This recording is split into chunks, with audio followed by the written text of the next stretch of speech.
Hi, this is Stephanie Miller from The Stephanie Miller Show. Please enjoy this exclusive clip from my show on Political Voices Network. His lies never stop. $35 insulin. You know who did that? I did that. Obviously not true. Here's Joe Biden signing that piece of legislation. During my 4 years, I had the best environmental numbers. Trump rolled back environmental protections. Hiya. Happy debate day. I had to get Chris to absolve me, though, because I can't watch it live. Yeah. I have a ticket to see St. Vincent, and yes, I told him to go You see got a St. ticket Vincent to and watch the nowhere, replay. mister. Your job is to watch this debate. I'll watch it after, I promise.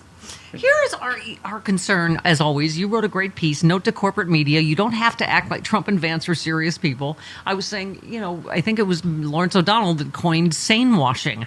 And they do it in coverage, in the headlines. Mm-hmm. You just said, let us say, and why not, that Democratic Vice President candidate Tim Walz is asked about his GOP counterpoint and declares in an interview, J.D. Vance's whole purpose in the world is to goats. Huh. So you see, he could. That's Right. He could. Yeah. Just say it. Why not? Why not?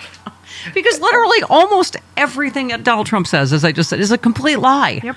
Oh, yeah. It's pretty much just, and I know for sure that, that Kamala Harris goes down on goats, Right. It would be, it's that level of stupidity in the lies. I mean, the sex change operations at school is just the strangest thing that anybody any parent with a kid in school is going to sit there and go, wait, they're giving bottom surgery, but they're not going to let my kid take Tylenol. Right. I mean, Right. Rude, I was just saying this, that, I hope that this is different than 2016, because I know we were like, who really would believe any of this stuff about Hillary, right? But you go, some percentage of the population has gone completely mad, because I'm like, does people really believe Haitians are eating their pets? It's just, but you have to go, yeah, I guess, because they wouldn't keep putting out these lies. I mean, Trump, as you said, the trans surgery, he just keeps saying it. Yeah. Because all that matters is the reaction it gets. That's it. That's all it cares about. That it's picked up by the media that echoes him and that is constantly praising him. You said we don't need reporting about how saying such nonsense affects voters. We need journalists saying that none of that is true and no one should believe it. You said it's actually objective reporting to say what they're saying is completely untrue, and it's completely valid to question other Republicans about what Vance has said and not let them get away with avoiding whether or not they think the whole purpose of the postmenopausal female is to help take care of grandchildren. I mean, they just get away with this. Oh, I didn't see that. Or, oh, I didn't hear that. Right. Yeah. Well, I'm going to have to look into it. I'm going to have to see. I'm going to have to go back and look at that. And it's like, no, you friggin' know what we're talking about. Right. For instance, Frank Conniff said, good job, CNN, airing a live conference just long enough so we can hear a rapist insult his victims is some responsible quality news programming. You should all be so proud. 50 minutes. They carry him. Right, she wouldn't be the chosen one, believe me. Like, she's not hot enough to rape. Yeah, right. But why do they take this live and just...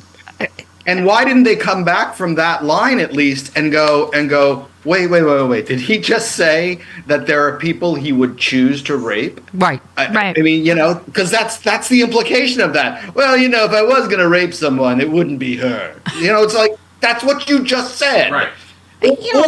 Or he thinks she should be grateful for him having raped her. Right. Because that's the other thing. Like, if I did rape her, I would have chosen her. Right. I mean, you just and you think that's only the third, most despicable thing he said, I don't know, in that 3-hour period. I mean, it's not even you just said, blah, blah, blah, blah. Where are we?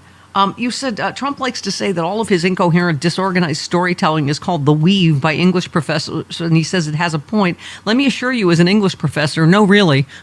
It's not called that. The only weaving Trump is creating fiction out of lies, and the point is to spread hateful propaganda. The news media should report that he's lying, and then figure out if it's intentional or if he is in the head. There's only two, right? Those are the only two options.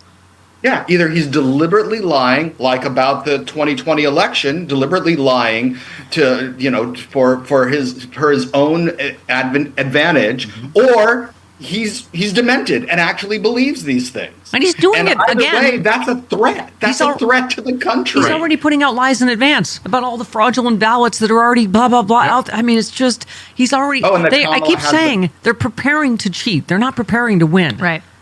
Yeah. Go ahead. Yeah, and the only way they can do that is if they have to win the House, and otherwise that's the gambit. If they don't win the House, then there's no chance because he's out of power. Yeah, his goons and his idiot hordes can try to do something again, but you better bet that a Hakeem Jeffries, this time they're going to be ready. Yeah. Well, he's going to make them try to shut the government down before the election. You realize that over this stupid, voter suppression bill that they're trying to, that they know isn't going to pass. The Senate or Biden's not going to sign it, but the Republican crazies in the House, right? Yeah. Just try that. You have to have proof of citizenship before you go register to vote. As if a driver's license or whatever isn't that all right? As if we don't already do that when you go to register to vote. Right. Well, get a get an ID, driver's license or something. Once again, no evidence that non-citizens vote in U.S. elections in any meaningful numbers. States typically have safeguards in place already to prevent them from doing so. I mean, it's just more of the same from the GOP. I mean, Mark Elias said Republicans have a 3-part strategy for this November: suppress the vote, challenge voters / intimidate election workers, 3, refuse certification. Democracy Docket is tracking and exposing their plans. I mean, God bless him, right? But, go ahead. There's the other strategy they could do, and Mitch McConnell kind of gave this away when he said if the Democrats win everything, that they'll make Puerto Rico and Washington D.C. states, and then that will be 4 more Democratic senators. Yay. And I thought, well, why couldn't the strategy be? Obviously the population has changed. Why don't you change? Why don't you try to appeal to people in Washington, D.C. as a party and try to get elected? But no, it's just easier to prevent people from voting or having any representation in the Congress. Yeah. You finish up the fact the GOP ticket consists of an elderly man plainly declining mentally and a guy who lies about women in order to enslave them to childbirth and childcare is the story that needs to be covered and simply isn't. And it turns out that J.D. Vance is goats. And yes, that deserves a mention too. All right. That's the problem. We don't fight that way on our side with these ridiculous conspiracy theories. I mean, okay. Yeah. Okay. No, we don't, because we actually have a concept of shame. Yeah, the couch thing had legs, though. A little bit. Well, the couch thing was good, but I went with the goat thing because I just felt like the couch thing is played out like a couch that's been F too many times. Well, all right, Vladimir Futon, whatever. Prove to us that you're not in couches. I'm just saying. Yeah. Then it's time for at least the properly named love seat. There you go. He puts the love in the love seat. Ew. So, Rude, what are you thinking? What are you feeling tonight? I'm nervous, like I'm debating. I'm nervous that she's going to give in to the people that say she shouldn't, she shouldn't get angry, she shouldn't attack, that she should just sort of, stay even keeled or whatever. And I'm like, no, don't you understand? We like the wrestling match energy of those early rallies and of the Democratic convention. That's what we want. We want you to go in there and we want you to destroy him. We want you to leave him a quivering mess. We want you to laugh in his stupid orange face. That's what we want you to do, because he's never faced anyone. They keep saying, oh, he's so experienced with debates. Yeah. And it's like, well, no, whenever he's debated Republicans, none of them have gone after him. They've given him, lots of leeway in what he says because they're afraid of alienating his voters. And then, and Biden was Biden. He was even in 2020, while he was sharper, he still wasn't as energetic. And Hillary sort of still stayed in that traditional Democratic, I don't want to appear a certain way to alienate people. Yeah. So this is the first time he's faced someone who is willing to take it to him and really, really be able to prosecute the case. Well, and also, forgive me if I think like part of the polling that they're doing on their side is to try to say like, oh, see, it was stolen. Look, Trump was winning. We talked about Saturday night in Portland, Nate Silver And Carrie said it. Daily reminder that Nate Silver has no affiliation with 538 polling anymore. He works for Peter Thiel, who bankrolls J.D. Vance. Nothing he says can be trusted. Right. Yeah. I said that Saturday night. I have the opinion that he can suck my... but my point is, because he's like, Trump's going to win. Then everybody panics. And again, the ABC poll had her up 5.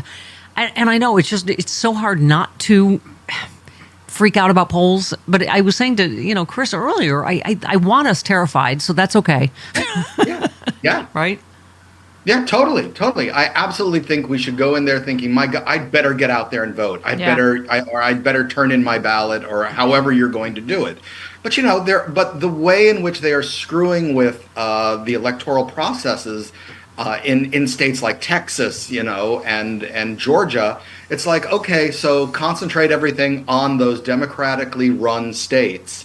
So that are still on the edge of turning blue, completely blue instead of just purple, and really hit to go electoral college wise. Right. One last one. Rachel Bidikofer, who joined us Saturday, said, I can understand why crazed ex-president who committed crimes trying to illegally hang on to power, now running again and promising to end the constitutional order and imprison anyone who tries to hold him accountable, isn't front page hyperventilating news material. It just isn't going to be. I mean, they're just. That's what I keep saying. We just can't count on them. No, and I also think the Democrats need to stop trying to reach out and change Trump voters' minds. What they need to do is get those voters that don't vote and get them inspired to vote. That's who they should be reaching out to, and they should be coalescing the left. And it's just the same. Don't fall into that same pattern. Yeah. There's no denying it. The vibes are really good right now. But vibes alone won't save our democracy. We need votes. At the Grassroots Democrats HQ, we know what it takes to win elections. Knocking doors, making calls, sending texts, and writing postcards. If we're going to elect Kamala Harris and Tim Walz and give them the Democratic Congress to pass their agenda, then we need to roll up our sleeves and talk to a record number of voters between now and November 5th. But let's be clear, we can't do it without you. So, are you ready to work? This is a fight for freedom and our future, and everything is at stake. Don't wake up on November 6th wishing you had done more. Join us. Go to grassrootsdems.org today to sign up to volunteer, and let's go win this thing.